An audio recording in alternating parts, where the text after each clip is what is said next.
of the word Yahweh, the eternal one, the I am that I am. And what that means is he is the God that was, the God that is, and the God forever will be. But that means he is the I am. So it's not like he's shifting tenses. He's not saying I'm the God that was. In your past, I am. In your present, I am. In your future, I am. In your past, I am. What does that mean? He not only was there and saw for himself. He is not some God at a distance, remotely watching, somewhat interested in your story. He is very present, and he's working in the former things when we think those things were devastating and a total loss and a waste of time, or maybe they were great things, but those things are past. No, the God who is I am is in your past, and he's working those things together with the things that you're facing right now because he's already in your future. He is the God who is I am already in front of you, and he's weaving everything together according to Romans chapter 8:28. All things working together for the good of those who love him are called according to his purpose. Not just the good things, not just the bad things, but all things. He's weaving your story together. He is the God that's present now in your past, in your present, and in your future. So that God is my shepherd. The God who knows exactly where I need to go. The God who is not surprised by my shortcomings and failings. The God who is not upset and discouraged about my story. He knows the story he's telling. He is the God who is, who was, who will be, and he is my shepherd. He's going to be faithful to get me where I need to go next. If that doesn't give you some hope, then you're not paying attention yet, and that's okay. We'll get you there. He makes me lie down in green pastures. He leads me beside still waters. He restores my soul. Week 3 was just on that one piece. And listen, if you didn't hear it, I need you to go back and find it, look it up online, look it up on our Facebook page, our website, find that message. Because so many of us carry old wounds, old hurts, life sentences from your past that limit the way you see yourself, and that God could ever want to use you for anything great because you're still identifying with the messages of your past. Or you're carrying unforgiveness and bitterness from your past, and those things will not serve you in your present nor your future. So we need to let God restore our souls. Shin Vav Bet Nepesh is the Hebrew. He restores the broken thing that looks like it's so broken that it cannot be restored. Imagine the vase that's shattered into 1,000,000 pieces, and God can painstakingly put every piece right back in place. And not only just make it back into a vase, he can make it more beautiful and more purposeful than it ever was before. Shin Vav Bet Nepesh. Okay, he's the God who leads me in paths of righteousness for his name's sake. I love that David was quick to repent. Even after all the stuff with Bathsheba and Uriah, he was still called a man after God's own heart and the apple of God's eye. Even in the New Testament, when they do the whole story, they still called him a man after God's own heart. God wipes out our sin. And even the ugly things where we messed up, he can be purposeful to use even those things together for his purpose. So much to say about that, but if you need to hear more, you have to go back and listen to week 4 of the series. Last week, we finally got around to, even though I walk through the valley of the shadow of death, I will fear no evil, for you're with me, your rod and your staff, they comfort me. So we're going to continue that thought today because verse 4 and verse 5 are connected as surely as if it had been one thought. You prepare a table before me in the presence of my enemies. So let's just start. Even though I walk through the valley of the shadow of death, and last week we said that that's the valley of deep, dark shadow, a place of uncertainty and fear, a place of danger, a place of confusion at times. Even though I walk through the valley of the shadow of death, even though I walk through, again, the original Hebrew doesn't necessarily use the word death. It says, even though I walk through the valley of deepest shadow, I will fear no evil because you're with me. In those moments, we don't have to walk in fear because he's with us. His rod and his staff, they comfort us. The rod was not for correction. The rod was used for protection, to beat off predators. That was the weapon in the shepherd's hand, along with the sling that he would use to protect the sheep. The staff, I was raised a child of, I'd say, the 90s church where, like, the rod of correction, spare not the rod. Okay, so I was raised like, the rod is correction. The rod is not correction. The rod is your protection. The staff is what you should be concerned about. And the staff was used to redirect, to guide, to block a sheep from going someplace it should not go for its own safety. Remember, the sheep doesn't know where the green pastures are. The sheep doesn't know where the still waters are. The sheep doesn't have to know. The sheep just has to know where the shepherd is. And the sheep keeps his eyes on the shepherd. The grass and the stream will be presented as we follow the shepherd. So the staff was used to block the sheep from going where it shouldn't go and to direct the sheep back on the right trail. And yet the rod and the staff together means that God is drawing me and keeping me close to himself. He wants me with him, not off wandering. He wants me with him. So his rod and his staff, they comfort me because they keep me close by, close at hand. You prepare a table before me in the presence of my enemies. You anoint my head with oil. My cup overflows. Surely, not maybe, surely, not hopefully, but with confidence I say, goodness and mercy shall follow me all the days of my life, and I shall dwell in the house of the Lord. Now, a lot of translations, not the ESV, but a lot of translations, New King James, several, ASB, a lot of them include the word forever here. And that's because it's the progressive nature. Remember, he's the God who was, who is, and who forever will be. He is the I am in my future. So the nature of surely his goodness and mercy shall follow me all the days of my life. It's the continuing story of the goodness of God in our midst. And so therefore, I'm not just going to dwell in the house of the Lord for a season of time. The early translators who added the word forever to the text weren't wrong in doing so. So whether you're reading it, it says, I shall dwell in the house of the Lord, or I shall dwell in the house of the Lord forever, you don't have a problem with your text. The text is strong. So what we're going to pick up today is the continuation of, even though I walk through the valley of deep shadow, a place of uncertainty and fear sometimes, and confusion, anxiety, I won't fear evil because you're with me. Your rod and your staff, they comfort me. You prepare before me. You set before me a table in the presence of my enemies. My cup runs over. You anoint my head with oil. This is significant because contextually, see, we, American Christians, we read this in an odd way because we don't understand the context. I've got a really good friend that has recently come into my life, and you're gonna meet him on May 5th. He's gonna come here and speak on a Sunday morning. He is a Christian Jew, a Messianic Jew, but he says Christian Jew, and he's gonna tell you why when he gets here. He was raised, bar mitzvahed and everything, and he brings such a deep understanding of the Hebrew language. And there's people when you're around him, you think, okay, I know my word, I studied my word, I stayed in my word. And yet when you get around certain people, you feel like a toddler. My friend Matt Davis is coming on May 5th, and you don't want to miss that service.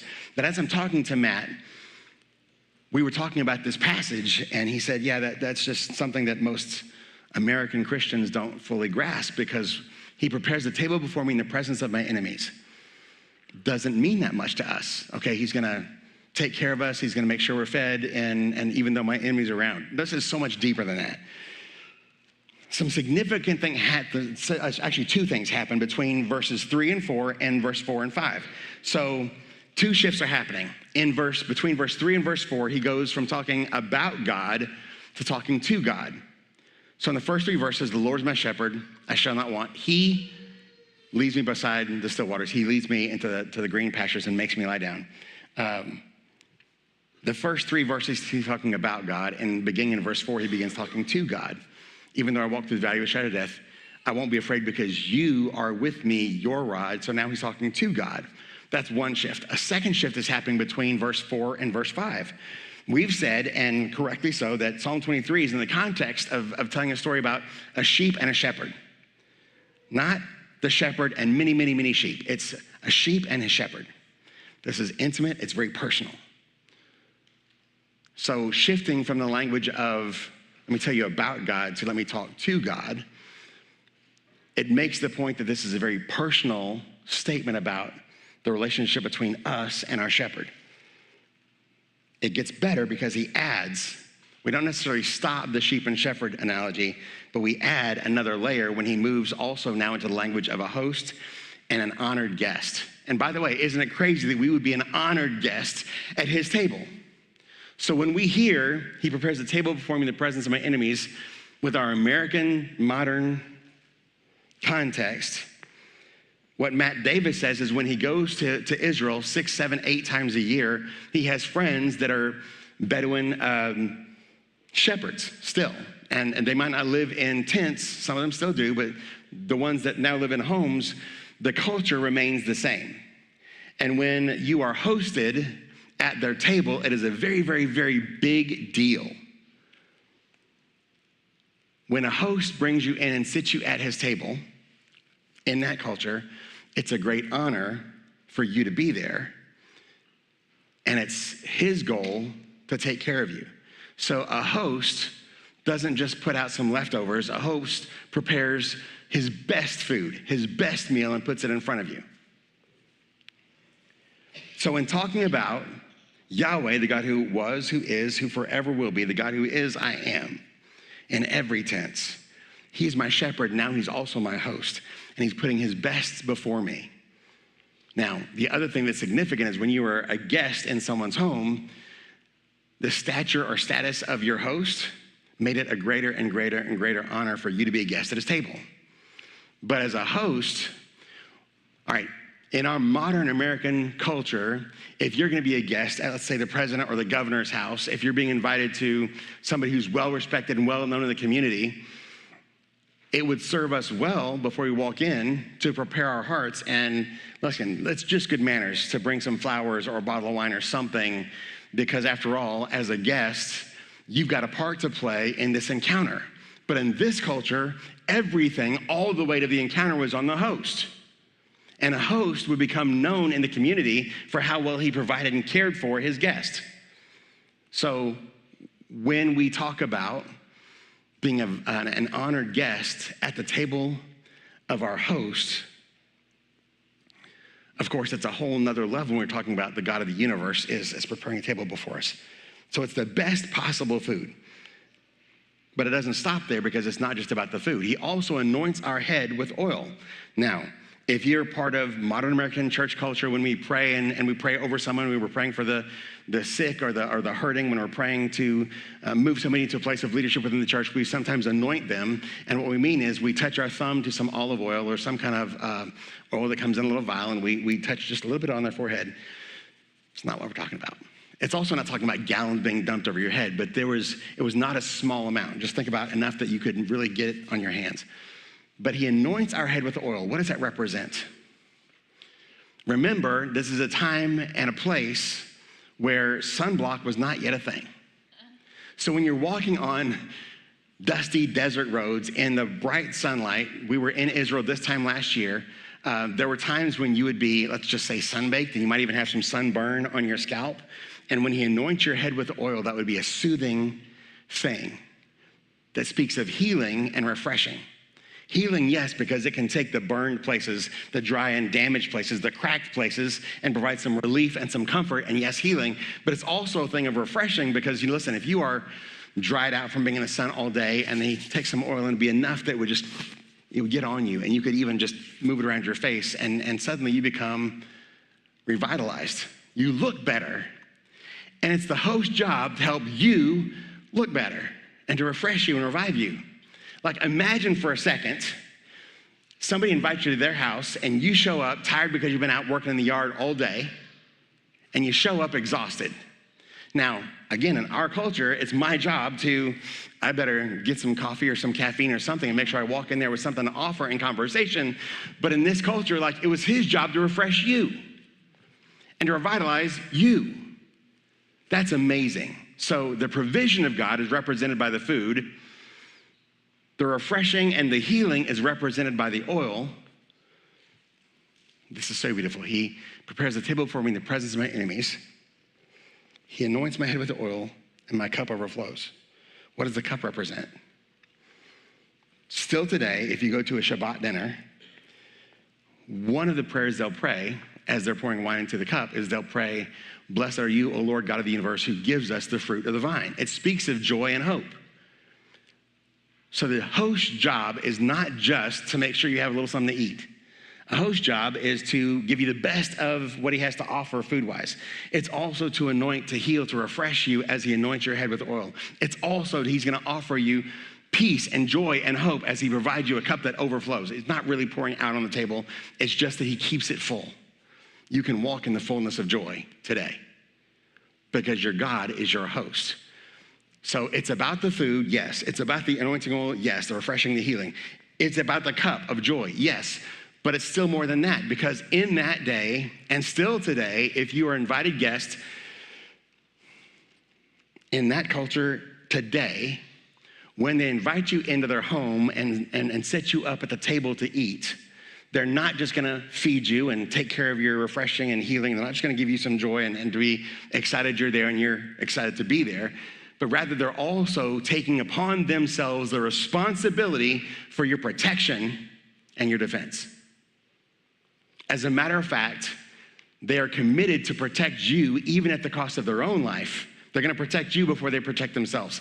They'll protect you before they protect their family because it's a part of the culture and tradition. It's a part of the ethos, the thought process. When they invite you into the home, they're taking responsibility for your care and defense and protection. That's a great analogy because it cost the Father the life of his very own Son to rescue us back from the enemy.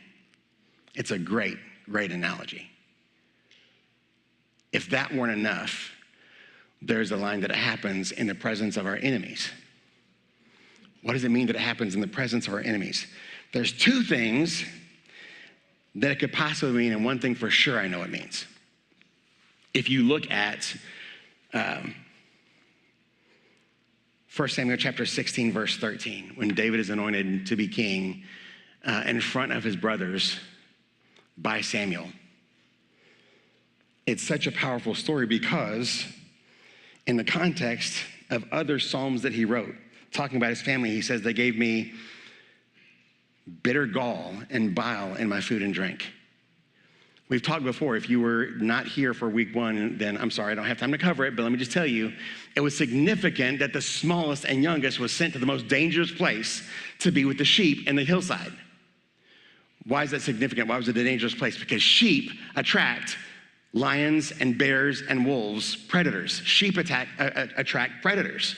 So when you send your youngest and smallest out to the hillside, you don't send your best warrior, your bravest fighter. You send the youngest and most inexperienced out to the countryside. It was a big deal. So when David is summoned, if you remember the story, Samuel goes into Jesse's house, sent by the Lord. So God rejects Saul, sends Samuel to Bethlehem, sends him into the house of Jesse to anoint one of Jesse's sons to be the next king of Israel.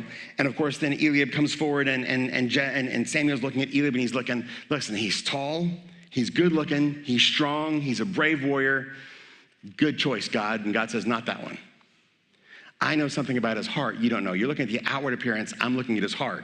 And that is not the one. There's something, I see what you don't see. And there's something going on with his heart. He's not the one. Okay, next one comes in. This guy's tall and good looking. Okay, God got it. No. There's, again, I see what you don't see. Because Samuel would have no idea that how they had treated their younger brother. Samuel would have no idea about the cruelness of tormenting the little brother to the point of putting what is nasty and despicable in food. When, listen, today, if somebody plays a joke on you and oversalts your food, no problem, you throw it out, you get some more. That wasn't the case. He would have had to eat whatever's in front of him. It is a difficult thing to imagine that the family where you should be safe is the place where you're tormented, and the place you experience the goodness of God is out on the hillside with the sheep. Samuel gets through all of the brothers and says, there's none of these, who else you got? Surely you have another one, because God sent me here to anoint a king among your sons, and none of these are the ones. You must have another child. And Jesse says, well, yeah, there's one more, but he's out in the pasture with the sheep. And Samuel says something interesting. Send for him at once, and we won't sit down until he gets here. So the ones who had tormented him now have to stand. They can't sit down, they can't relax, they can't refresh themselves. They have to stand and wait for David to come. When David walks in the room, the Spirit of God says to Samuel, this is the one, anoint him. And so in front of his brothers, he's vindicated. Had to be a great moment. There are times and seasons in life when God will do that for you. But if you're depending on that every single time, that'll become an obsession for you, and you're looking for vindication. You're looking to defend yourself, and listen, that's going to become an unhealthy thing. Yes, there are times when God will absolutely do that for you. What does it mean? He prepares a table for us in the presence of our enemies. There will be times when God does vindicate you, and it's wonderful. That's amazing. But there's an alternative meaning. And this one's a little more difficult for us to stomach, because there are times when being seated in the presence of your enemies has a different meaning. I listen, there's a rabbi I listen to quite a bit. I research myself and I study, but one of the things, I'm listening to a rabbi. I don't listen to a lot, but I do check in. And he was talking about the practice of modern Judaism, they have an exercise. Thankfully, it's just a theoretical or an imaginary exercise, but it's an important part of what they call eldering. We would call it counseling or mentoring. They call it eldering. When we're going to elder somebody, or when we're in the midst of eldering, there's an exercise we have them participate in where they host an imaginary banquet. They're the host, and they're preparing a table in the presence of their enemies, and they've invited their enemies for the purpose of saying thank you. You meant to hurt me. God used it for my good. My interaction with you might not have been pleasant, but I am where I am today because of the impact you've had on my life. That can be difficult for us to stomach. But if you look at, it's actually in Genesis chapter 45, verse 3, this is when Joseph, who has been sold by his brothers who should have protected and defended him, and yet they were the very ones who captured him, sold him into slavery, where he was then accused falsely and thrown into prison. And you can draw a straight line back to, none of this would have happened if my brothers hadn't sold me into slavery and told my father I was dead. He's forgotten in jail for years. It wasn't a week or two, it was years he's forgotten in jail. And finally, he's brought out and given a title, because God operated and worked in him and through him, provided a miracle for the Pharaoh, and now he goes from being forgotten in jail to being number 2 in all of Egypt, second only to the Pharaoh himself. The famine, sure enough, there's 7 years of plenty. They stored it all up like Joseph told them to, and then the 7 years of famine immediately followed, and now Joseph is in a place of authority, and his brothers have to come to him. They come once, Joseph recognizes them, they don't recognize him. He takes care of them and provides for them, gives them all their needs, but then also gives the money back and sends them home. And when they finally have to come back, there's that moment where they bring Benjamin, and Joseph becomes so emotional, he has to go ahead and tell them who he is. Genesis chapter 45, verse 3, and Joseph said to his brothers, I am Joseph, is my father still alive? But his brothers could not answer him. It's not that they wouldn't answer him or they didn't want to answer him. They couldn't answer him, for they were dismayed at his presence, probably terrified. This is the worst possible case of what comes around goes around. Like, this is not a good moment for them. So Joseph said to his brothers, come near me, please. And they came near, and he said to them, I am your brother Joseph, whom you sold into Egypt. And now do not be distressed or angry with yourselves because you sold me here, for God sent me before you to preserve your life. He prepares a table for us in the presence of our enemies. You have been to a place where you've been hindered in your purpose and calling. You have been to a place where somebody made it so uncomfortable that you left the situation you were totally comfortable in, and you had to step into the unknown, and God did something new over here that he couldn't have done for you over there. Listen, you are who you are today as a result of the interactions you've had in your past, for the good and the bad. Thankfully, when they do this eldering thing with modern day Judaism and they host this imaginary table, they don't do it in real life, because wouldn't you hate to you're invited to a big party, awesome, of haters, and you're one of them. Oh, awesome, great. Can't wait for that. No, this is not something you really want to do, but they go through the practice of this so we can move into a space of forgiveness and recognize that listen, whatever happened to me, I am who I am today for the good because of the summation of all that God has brought me through, including my interaction with you that maybe wasn't so great. God prepares a table before us in the presence of our enemies. So if you want to say this is about vindication, yes, you're right, it is. There are times when God allows vindication in front of the ones who were the worst to you. And yet there's also this implication that there are times when we're at this table surrounded by people who've been difficult for us to handle, and yet we're still grateful that they're at the table because, listen, God did something in me through every one of our interactions. And it might not have been easy, but I'm grateful that God's got me here this far. And you can be in position number 1 or position number 2, and you're both right. If you see it one way or the other way, you're both right.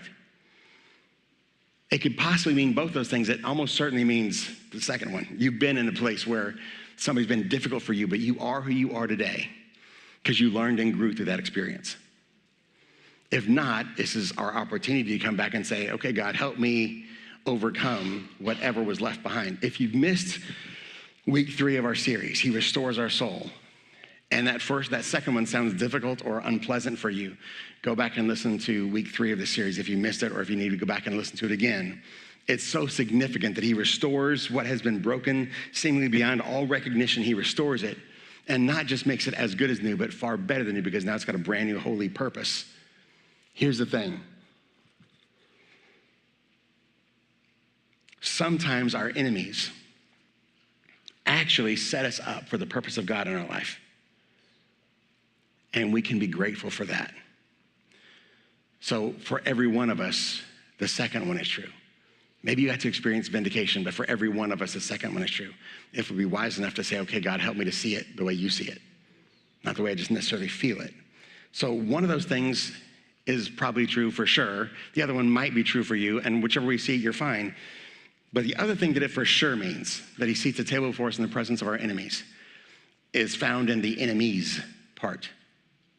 Not enemy, enemies. I know you know, if you're in this room and have a breath in your lungs, I know that you know what it's like when you're just going about your every life and everything's fine, and the phone rings, and it's not a great phone call. And you are not prepared necessarily to fight the battle that is now in front of you. But okay, I can do this. I can keep a good attitude. I can be who I need to be, and I can fight this battle. Maybe it's a diagnosis you weren't expecting, or a battle you didn't see coming. And listen, okay. I can stand in this. I can fight in this. I can trust my God in this. Okay, we're going to move forward with some hope in our step. But then you get the letter in the mail.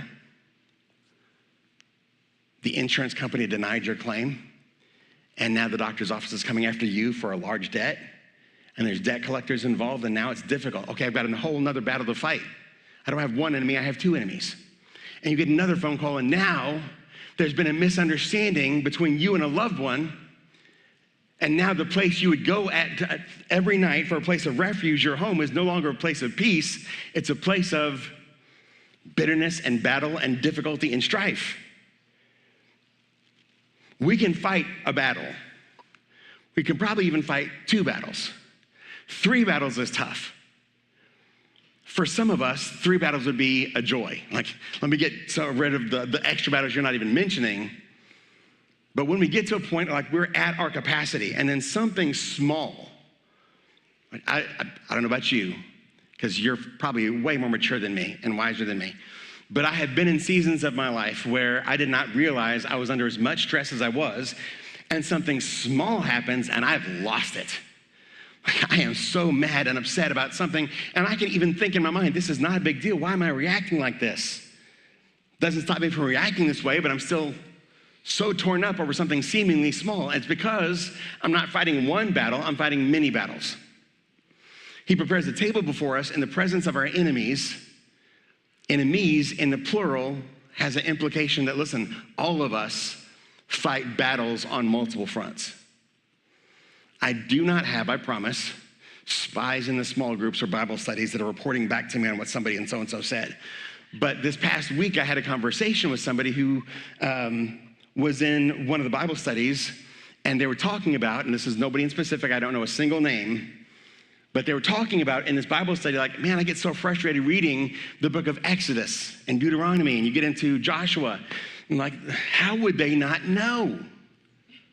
God has brought them out of Egypt and delivered them. There's a pillar of clouds that's leading them around the desert every day. At night, it turns into a pillar of fire. Like, you can visibly see God's presence in your midst. Why would you forget how good he's been to you? That's so frustrating for me. To read that at times, I'm thinking, why on earth? Like, listen, God, I'm kind of with you in the whole thought process. Let's wipe them out. Let's start again. Moses, I'm going to make you the leader of the... No, he says... Moses says, listen, don't cut off your people for your name's sake. And something beautiful happens over and over and over again, although it's frustrating for us over and over and over again, because you see God deliver them from war, from attack. You see God deliver them from famines and plagues and all kinds of things. You see God deliver them, and yet, like 2 pages later, they're grumbling and complaining. And I've gotten so frustrated looking at this story, all the way from Exodus chapter 1 through Joshua chapter 24, all the way through the promised land, all the way to the promised land. You get frustrated looking at them going, why on earth would they ever be so dumb? Until you recognize that, you know what, I've been that dumb. I wish it weren't true, but I've been that dumb. And I can see God's presence in my life just as surely as they saw a pillar of cloud by day and fire by night. And yet I've been so dumb. Like, God, where are you in this? How come you're not taking care of me better than this? God, I thought I was going to be #blessed because after all, I'm following you. So everything's supposed to be easy now. We can really feel that way. It's when that one more thing comes. The best story about God setting a table before us in the presence of our enemies is actually the story of the Exodus. The Hebrews, the Jews, being delivered from bondage and slavery in Egypt, and then moving through the wilderness into the promised land. Here's why that's such a beautiful description. They didn't fight one battle. Now, in Egypt, they were enslaved and oppressed and hard set on every side. As a matter of fact, twice in Israel's history, once when Herod was looking for the Messiah who was being born, the king of the Jews who was being born, and he had every male Hebrew under the age of 2 murdered. But also once in Egypt when the Israelites were multiplying and multiplying, and the Egyptians were becoming concerned because if they keep multiplying like this, at some point they're going to outnumber us and they'll turn on us and we'll be the ones who are enslaved. So the Pharaoh makes a horrible commandment that they should go forth and they should kill all the Hebrew baby boys as they're being born. And the midwives, of course, don't. So they send soldiers to do it. Now, here's the hard thing. How do we imagine for a second that the wilderness could be so bad that I want to return to a place where I've been oppressed and beaten and enslaved, and they even killed the children, and I want to go back there? How could that be? But remember that for the Hebrews, it wasn't one battle, it was battle after battle after battle after battle. Remember that they've now been enslaved, and here comes a man who says he's sent by the I am that I am, and he's been sent to deliver them from slavery. That's amazing. Thank you, Jesus, it's finally happened. But the Pharaoh says no. Okay, no problem. And so this man of God that's sent by God makes a commandment, and here come the plagues. Remember, the plagues 1, 2, and 3, the Hebrews went through also. It wasn't until 4 in Exodus chapter 8. I could look it up, but anyway, it wasn't until the 4th plague, the plague of flies, that God instructs Moses to the Pharaoh, I'm going to make a distinction between your people and my people. In Goshen, there will be no flies. And from that point on, God makes a distinction between the Hebrews and the Egyptians. But until then, think about it, there was all the water turning into blood, no fresh water available in the area. That would have been hard on everyone. Then there were frogs. And the frogs were everywhere, yes, in Goshen too. And when the frogs die and God deals with the frogs, now there's piles of frogs, and it would have smelled so unbelievably bad. And then there's the gnats. And the gnats spread all over the region. Yes, in Goshen too. Well, that had to be very uncomfortable. But when it moves into flies, he says, from this point forward, I'm going to make a distinction between your people and my people so you know that it's me that's causing these things to happen. So they're in bondage, in slavery, but then they have to go through the first 3 plagues along with everyone else. And then they're finally released. And yet, as they're leaving, the Egyptians change their mind, the Pharaoh changes his mind, and they send the army out to come get them and bring them back into slavery. And if that weren't enough, they come face to face with the Red Sea, and now there's no place of escape. They're going to get us back. They're going to get all of us back, and it's probably going to be terrible because there's going to be some beatings and all kinds of things that are going to happen as a result of this.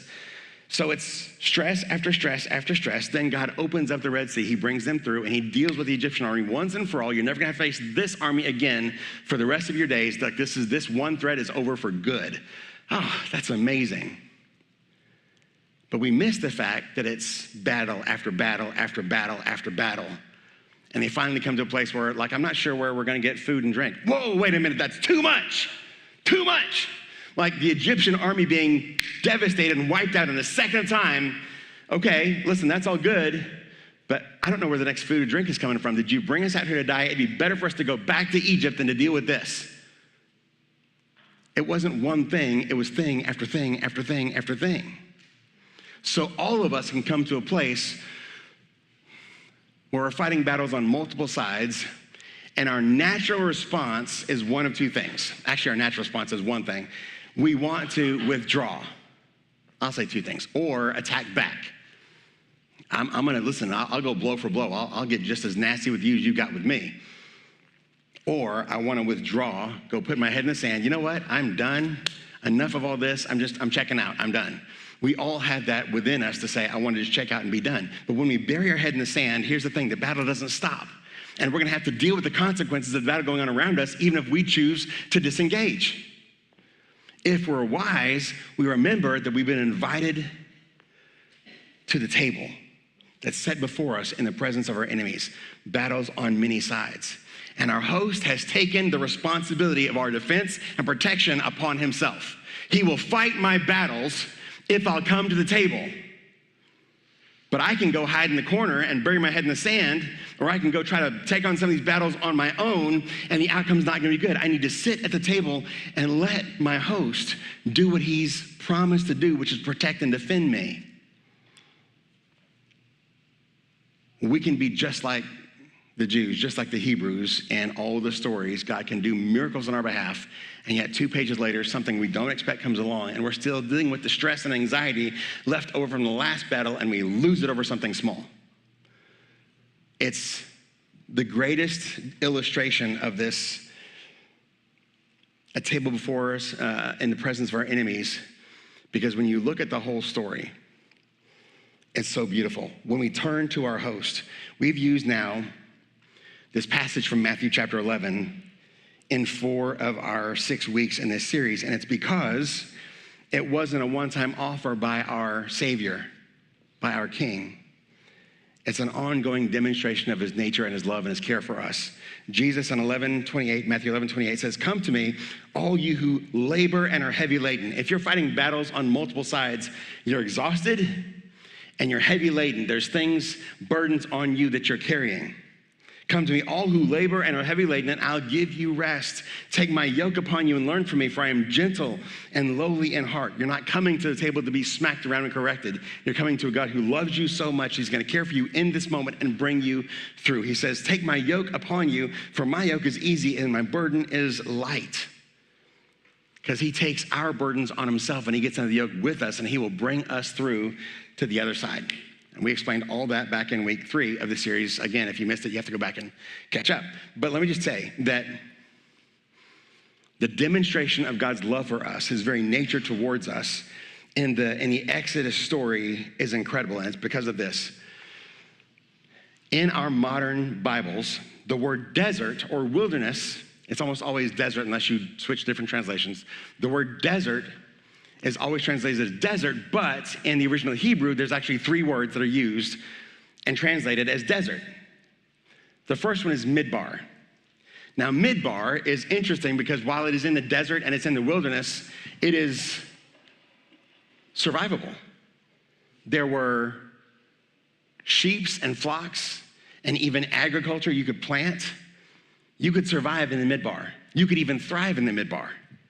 Now, the Midbar is interesting because it's not the suburbs, it's not easy living, but you can be all right here. You can make it through this. The Midbar was survivable. It was still desert, but it was very survivable. You could survive and even thrive in the Midbar. It's translated as desert 300 times in the Bible, actually over 300 times. The Midbar is translated as the word desert. But there's another word for desert, it's the word Sia. Now, Sia is interesting because the Sia is survivable, but you could survive in the Sia because there's still green, there's still some water to be found, but you couldn't survive long. If you took provision, if you brought water, if you brought supplies, you could journey into the Sia and make it.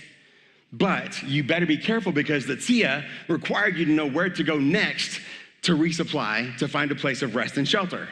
If you get off track and wander away, the Sia is still dangerous. But the Sia was the difficult part, the barren part. Remember we talked last week about the valley of the shadow of death, and you can see in the hillsides there, I hope you can see, but there's caves that are visible. Then there's what's called the Yeshimon. The Yeshimon is only mentioned 8 times, but the Yeshimon is the unsurvivable desert. We were in Israel about this time last year, and there's parts of the Yeshimon that are absolutely beautiful, but it's really beautiful when you're viewing it from the inside of a tour bus. If you're gonna be outside in the Yeshimon, listen, you're not gonna survive on your own because there is no water for 3 and 4 and 5 days walk at times. There is no place to go for comfort and safety. There is no place to go for rest. You can see not just that there's the valley, but there's also no hint of water, no hint of anything.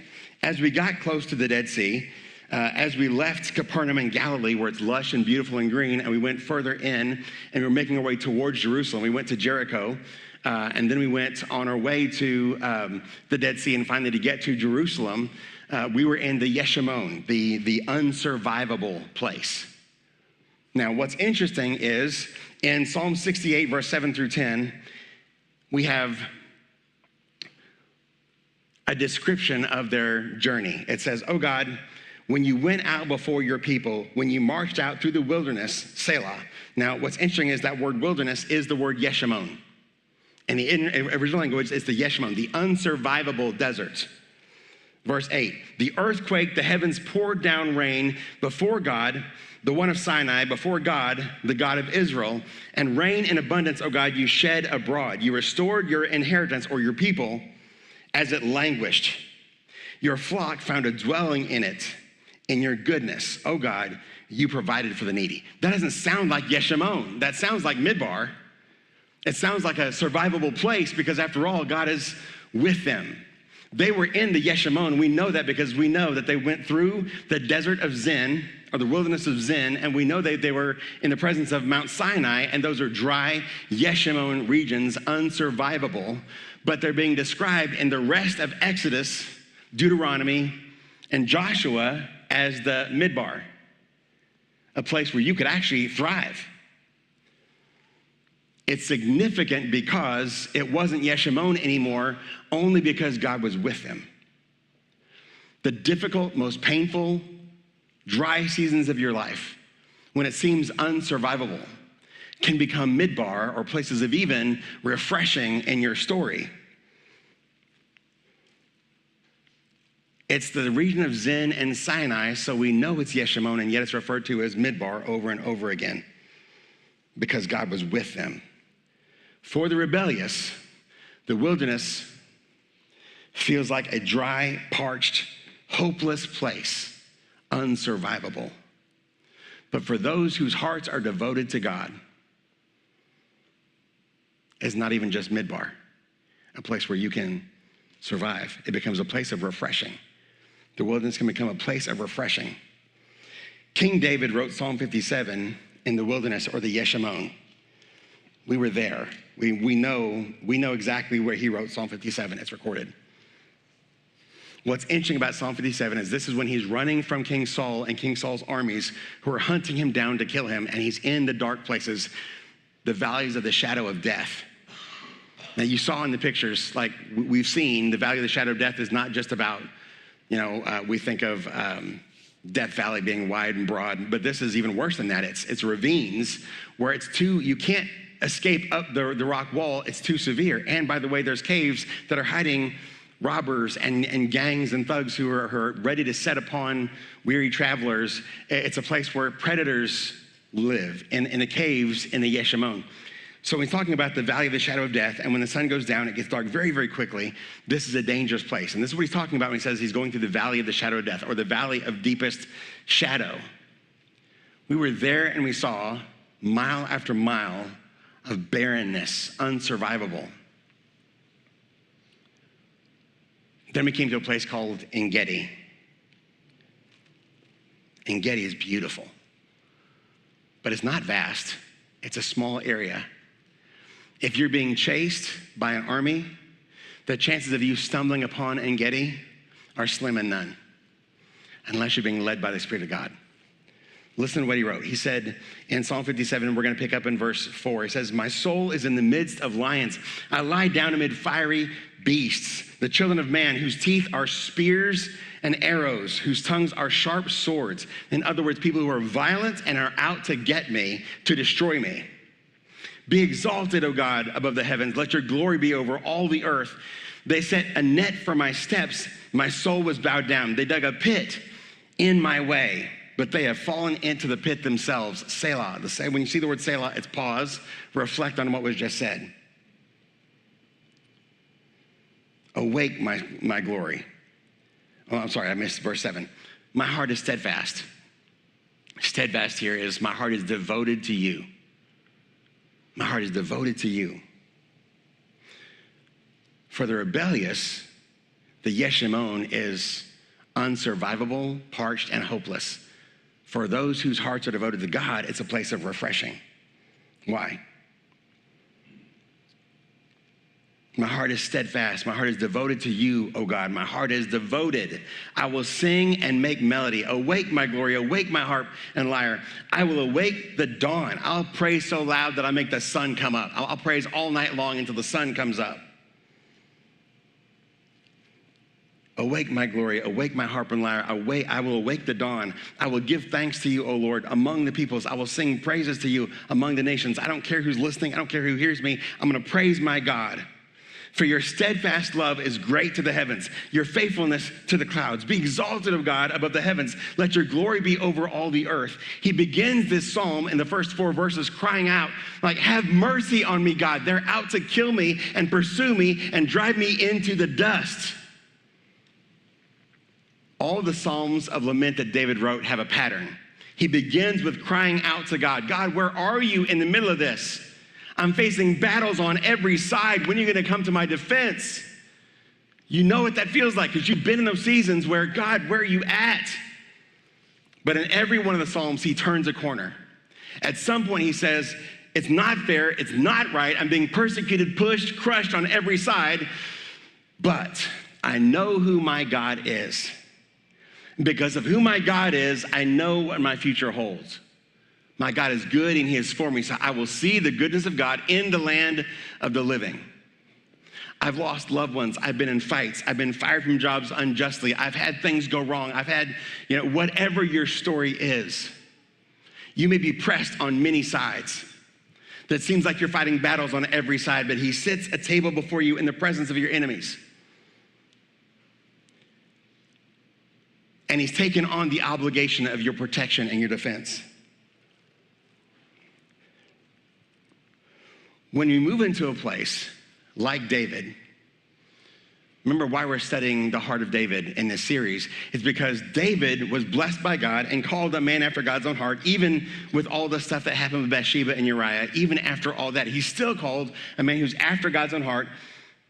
He's still called the apple of God's eye. Now, why is this significant? It's significant because when we understand, when we pursue God like David pursued God, because remember, David sought like God like no one else. He worshiped God like no one else. He served God like no one else. And when he blew it, he repented fast like no one else. So if we'll live a David kind of life, we can walk in the kind of blessing and provision that God showed David. Let me show you where he wrote Psalm 57. It's called En Gedi. This is the trail up to En Gedi. It's in the middle of not a green thing. For miles and miles and miles, we stop in a parking lot. I'm thinking, why are we going to get out of the bus in the middle of all this? But there's this little trail, and there's some trees. I haven't seen trees in a while. And you go up the trail, and you find this. When I tell you that it was hot, and it's just March, and already in the middle of the day, it was hot. And we walk up this trail, and I'm sweating. We get to this place, and it's cool. And it wasn't just like this one little spot. It went on up a stream, and it was a natural spring coming up out of the ground. There's not water for miles and miles and miles. The closest water of any kind is the Dead Sea, which is, of course, also barren and lifeless and without hope. And when I say without hope, scientists will say today that the Dead Sea will be completely gone in 200 more years or less. It's evaporating at such a rate, the Dead Sea is going to completely disappear within the next 200 years. Now, I'm not worried about that because Ezekiel says that God's going to heal and restore the Dead Sea and bring it back to life. So we're not going to get 200 years before we see God do something amazing and heal the Dead Sea and bring it back to life.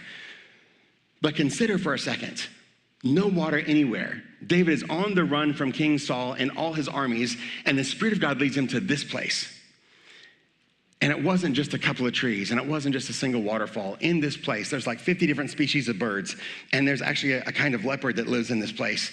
And there's goats and little creatures, I forgot what they're called. They're not mink, but they're little fluffy looking things. They're just as cute as they can be. But this is a place filled with life in a vast wilderness of Yeshimon. You could miss it if you were off by so much as a half a degree when you set out. The Spirit of God led David to this place, and this is where he wrote Psalm 57. They're out to get me, but God, you are still God, and you are good, and you will bring me through this, and you will refresh my soul on the way. Watch this video.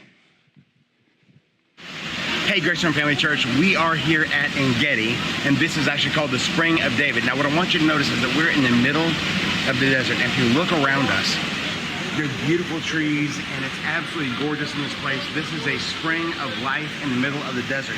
Now, in contrast, we're about to go to the Dead Sea, where the water is sinking and depleting, and the Dead Sea before long will be gone in about 200 years. And the Dead Sea is salty, and there's no life. The difference is this runs all year long, dry season or rainy season, winter, summer, doesn't matter. That place is dry and dead. This place continually pours out.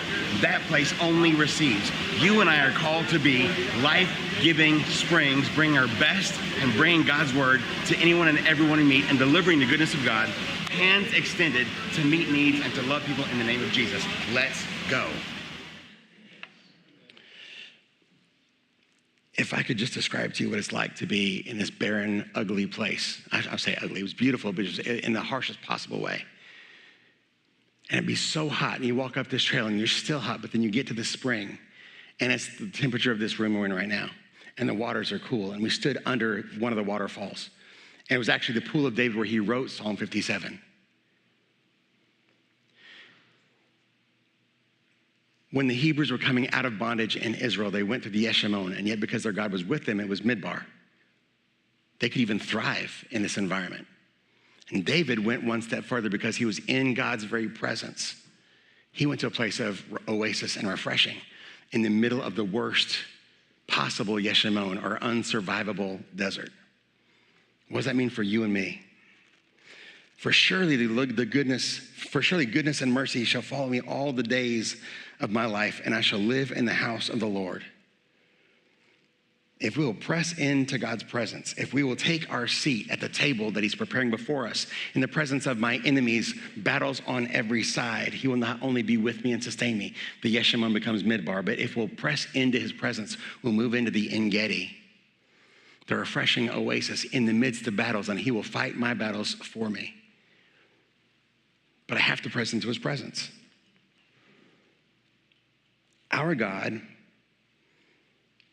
the I am that I am, Yahweh, is our shepherd.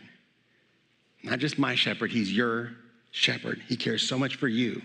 He's your individual shepherd. And I don't know what you've been through, and I don't know what your season is in this moment. But whatever it is, I can promise you this. It's not a mystery or a hidden thing from him. He sees it, and he will make the dry and desert places midbar. But if we press into his presence, it's even better than that. We get the Engedi, the refreshing oasis that restores our soul. He restores our soul. He anoints our head with oil. Our cups run over. Still in the presence of the battles we're fighting. Not once we get through, then it might be okay, but still in the presence, in the midst of the battles we're fighting on every side. He can turn those dry and ugly, depleted places in our lives into something absolutely beautifully, wonderfully restoring and miraculous. We're going to end our service today. Not with my usual, that's the message, and everybody gets excited, because I don't want us to miss this opportunity. The heartbeat of this entire series was we can live a David kind of life if we'll learn the lessons that David learned. To seek God like no one else, to worship God like no one else, to serve God like no one else. And when we get it wrong, to repent like no one else. But that's not something that you can say, that makes me feel better about myself, and leave this church and go back to your homes. And I heard a nice little word on Sunday. It made me feel better. Listen, if we don't have a seat at the table that's being prepared before us, if we're not like David, where we press into his presence in the middle of our battles and declare the goodness of our God in the middle of our battles, if we don't press in and pour our lives out as a devoted offering, fully given over into God's hands, we'll miss out. This was just a nice series you heard, and maybe it made you feel a little better. But if we can practice like David practiced, the art of pressing into the presence of God and worshiping God no matter what's going on around me, we can live a David kind of life. I don't want to give you homework. I want to do it right now.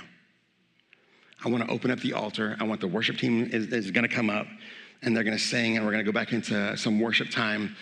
And listen, service is officially over right this minute. You could get up and walk out. That's totally good. If you got to go, that's okay. But if you can stay for a minute and we can put this to action. I never want us to give just a nice little word on a Sunday morning. We give homework because I want us to take what we learn on a Sunday home and put it to action in our lives and in our story. I don't even want to do that. I want to press in right this very minute. I don't know what you're facing right now, but in this very minute, if you will turn to God and let him host you at the table, he'll restore your soul. He'll heal the broken places in you. He will fight your battles, and he'll bring you to a place of oasis in the middle of the battles you fight on every side. Engedi is not on the edge of the Yamon, it's right in the middle. He prepares a table before you in the presence of your enemies. If we'll press into God's presence, listen, if you want to come forward to the altar, please do. If you want to stay in your seat, please do. If you need to go, that's okay too. But the service is over, and we're just going to spend some time entering into God's presence right now.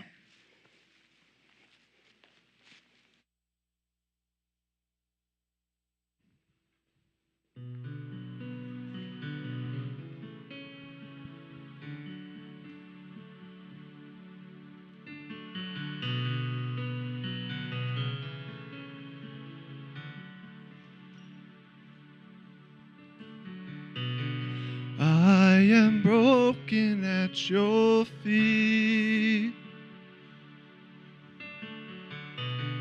like an alabaster jar. Every piece of who I am laid before your majesty.